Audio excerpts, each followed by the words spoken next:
CTV News with Angela Mackenzie. Good evening. Thank you for joining us. After weeks of intense negotiations, Canada and the U.S. have failed to reach a last-minute trade deal. Prime Minister Mark Carney told his negotiators to walk away from the table. Trump's 50% tariffs now in effect target $28 billion worth of Canadian goods. For over a year, Canada has worked intensively and in good faith with the United States to negotiate a new comprehensive trade deal. We've been pragmatic, patient, and persistent. We pursued every opportunity to reach an agreement that protects Canadian workers and their families, that strengthens our economy, and that respects Canadian sovereignty. We cannot accept what they've offered, and we will not give what they've asked.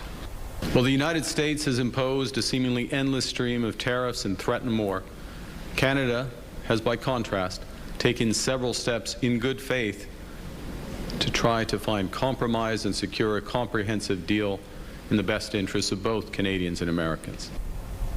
Carney says Canada will fight back with dollar-for-dollar counter tariffs.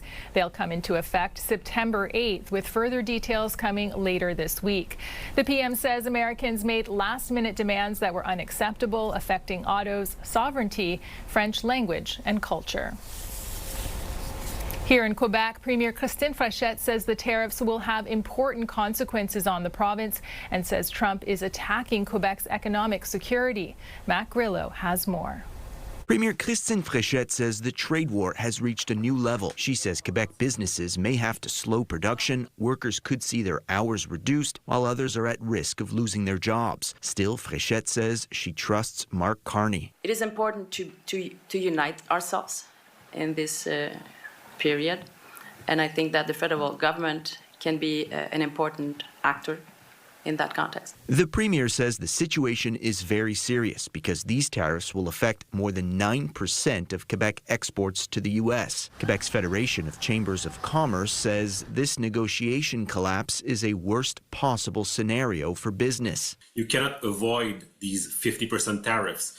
When it was like 25 or lower, maybe some workarounds could be put in place, could exist, but at 50%, it becomes almost impossible to export to the U.S. By midweek, there was hope a deal could be reached to avoid these 50% tariffs. All of a sudden, someone landed in the room, Secretary Lutnick, and things started to go another way. Jean Simard represents the aluminum sector, one of the province's industries. He says there is concern for small businesses that use aluminum in their products and are often a key part of the economy in rural communities. They're the only or one of the few employers in a village or a municipality. So it can be disastrous if they go out of business. The Prime Minister says the talks fell apart in part because the U.S. wanted concessions on protections for the French language. The Premier says she was surprised it came up so late in the negotiations. This is something that is crucial for us, and it won't change. Even though we are threatened of different tariffs, it won't change. We will stay the way we are. To get through this financial uncertainty, many in the economic community say support for businesses will be key. What they will need is non-refundable support measures that they can use to keep their business afloat while they try to diversify their markets. Quebec has announced 2 financial aid programs that include loans with certain interest-free periods, and those will be made available starting next week. Matt Grillo, CTV News. With me now is Julian Karagesian. He's an economics professor at McGill University. Thanks for being here. Thanks for having me. So, Julian, can you put into perspective how big of an impact this is going to have on Quebec businesses? Well, we've already seen a big impact with the existing sectoral tariffs, particularly for Quebec on aluminum, and the knock-on effects from the tariffs in Ontario. And Quebec's got either this, the slowest growing economy in Canada or the second slowest growing economy in 2025, 2026. And so now this latest round of tariffs is going to put a 50%, basically a 50% tax on any Quebec dairy products going into the United States, and any lumber and wood products, furniture, cabinets going into the United States. In fact, this 50% tariff that kicked in at 12:01 a.m. today is a 50% tax on hundreds of goods, covering, as we know, about $30 billion of exports. But the most exposed provinces are Ontario, British Columbia, and also Quebec. And so this is big, and this is just the latest, you could say, round in this escalation as we climb this escalation ladder. How will the average Quebecer feel all of this? Well, the average Quebecer, to the extent they're not involved in the affected industries, whether it's dairy or honey or electronics or concrete, they will be affected indirectly because a significant swath of the economy is now going to be subject to this tariff. And on average, about 70% of exports from Canada are shipped to the United States. For Quebec, for many things, it might be lower. A lot of Quebec exports are stable, like electricity, but this will have large indirect effects over time unless we resolve this issue. And for Quebecers, directly involved in these industries, it could mean the difference between the business succeeding or failing. If they're exporting honey, and 60% of their exports are going to the United States, this will be devastating. Same for dairy. What will this mean for interest rates? Well, given that this will slow our economic growth further, it will slow job creation, this will give a powerful motivation for the Bank of Canada to lower interest rates to support the economy. Is there a chance at all that this is going to put us into a recession? Well, the economy, we're not going through a boom period right now, as we all know. We're growing at about 1.5%. The forecasts for next year were for faster economic growth. But yes, this could put us into a recession if this latest round of tariffs that went into effect today, and our counter tariffs, our retaliatory tariffs, if that leads to further escalation and we're in a full-blown trade war, it's really kind of an economic warfare that's being waged against us by Washington. If that continues and it continues to escalate, that could put us into a recession, which technically is two quarters, 6 months of negative economic growth. So yes, it could. All right, we have to leave it there. Julian Karagassian, thank you so much for your time today. Thank you for having me. Take care. Quebec's manufacturing sector will be hit hard by the new tariffs. The different party leaders are reacting to the news. PQ leader Paul Saint-Pierre Plamondon took aim at Christine Fréchette and the CAQ, calling them bystanders throughout the negotiation process. He says he wants to ensure Quebec businesses benefit from the money collected by Canadian counter tariffs.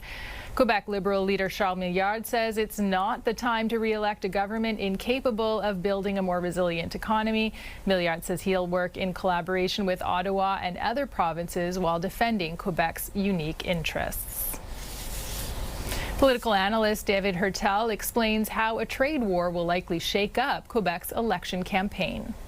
Massive campaign altering moment. I think this could even transform the election to the point where this becomes the ballot question on October 5th. Now, there's still a lot of campaigning left to do, but forget about when it's officially launched. This campaign is on. And the question now becomes for Quebecers, who will be best equipped to fight this new chapter in our trade war against the United States?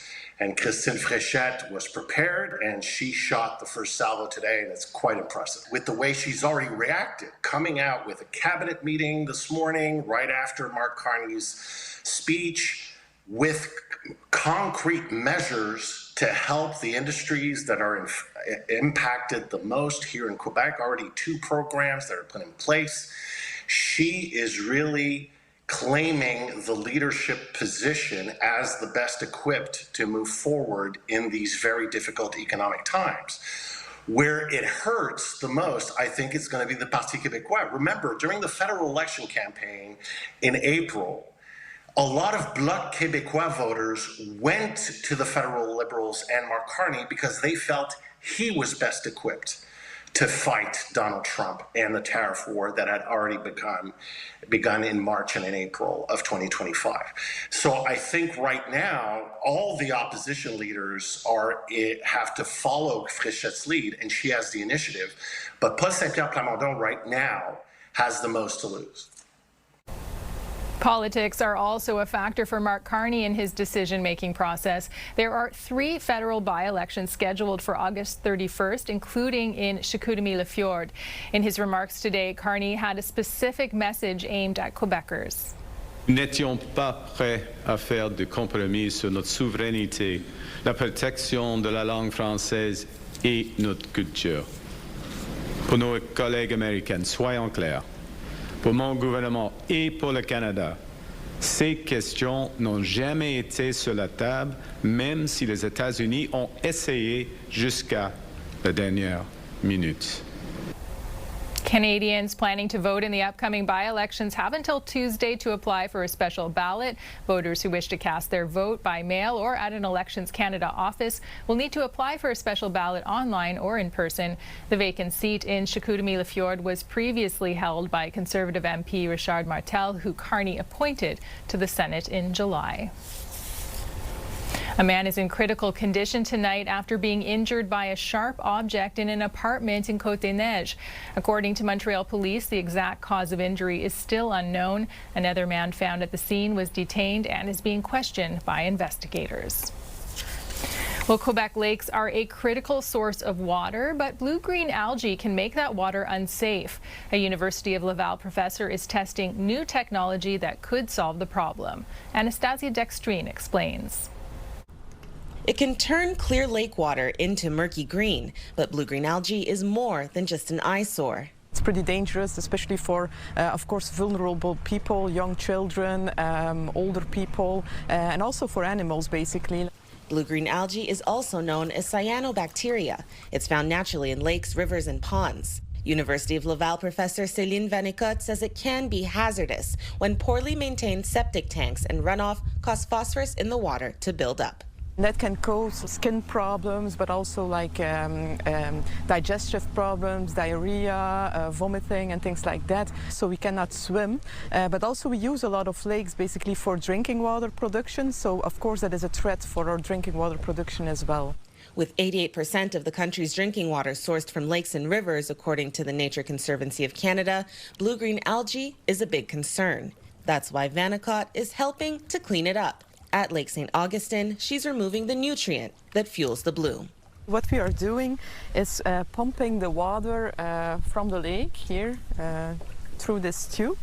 The water will then enter this column, and in here we have the resin material that absorbs the phosphate, so the phosphate will stick to it, and then the clean water goes back out, so we have another tube that basically returns to the lake. The device is attached to 2 computers. They allow Vanécotte to track phosphorus levels from home as it pumps. She says the next step is scaling the project up, and the interest from cities is already there. Gabrielle Roy-Grégoire from Au Secours says she's not surprised. It's a really big burden that municipalities have, which is to treat drinking water or treat fresh water to make, produce drinking water, and also to treat wastewater before it's back into the environment. She adds this could be the answer as advocates push to reduce pollution at the source. Anastasia Dextrine, CTV News. It was a difficult day on the roads today. The southbound Highway 15 is closed for road work on the Champlain Bridge. That had a spillover effect for people trying to leave the island over the Jacques Cartier Bridge. Traffic brought the neighborhood around the foot of the bridge to a standstill. The closure on the Champlain and the 15 South will remain in effect until Monday morning at 5 a.m. Coming up, a key factor in helping kids with the transition back to school. News app and stay on top of local stories as they unfold. Increasing number of abandoned buildings. Customize your feed and watch live wherever you are. CTVMontreal.ca, your home for news. Many students are getting ready to go back to school next week, and one way to help ease the transition is to try to encourage close friendships with their peers. Rachel Lau explains. What's better than a friend? Well, if you're 9, probably not that much. A recent study from Concordia finds having a best friend can elevate a child's social life and make the school experience better. But there's a catch. It's not just having a friend, but it's the type of friend that a child has that matters. And here in our study, we see that it's a friend with social capital. Social capital is another way of saying that friend has to be generally well-liked, so you're more likely to also be accepted by others. But that doesn't mean your BFF has to be the most popular kid in class. At least for excluded children, it's better to be a friend of someone who's well-liked by others rather than someone who's necessarily popular. That may sound like a trite issue, but I think it's important. The study followed 252 students from 4 elementary schools across Montreal, asking them who their best friends were and who in their class fit the description of withdrawn or excluded. You can sort of distinguish between 2 different types of children who are at risk, those that keep themselves out of the group, as well as those who are excluded from the group. The researchers found that excluded kids can suddenly become included with the help of a friend, while children who withdraw themselves don't see their social standing change even with a friend. Friendship is very important during this critical time. Children learn a lot from their friends. They develop their social skills through their friends. And it may be a way to see into a child's future. That the best predictor is probably children's ability to function competently with peers during the school age and adolescent years. So when it comes to playground politics, it's always best to be able to say, "You've got a friend in me." Rachel Lau, CTV News.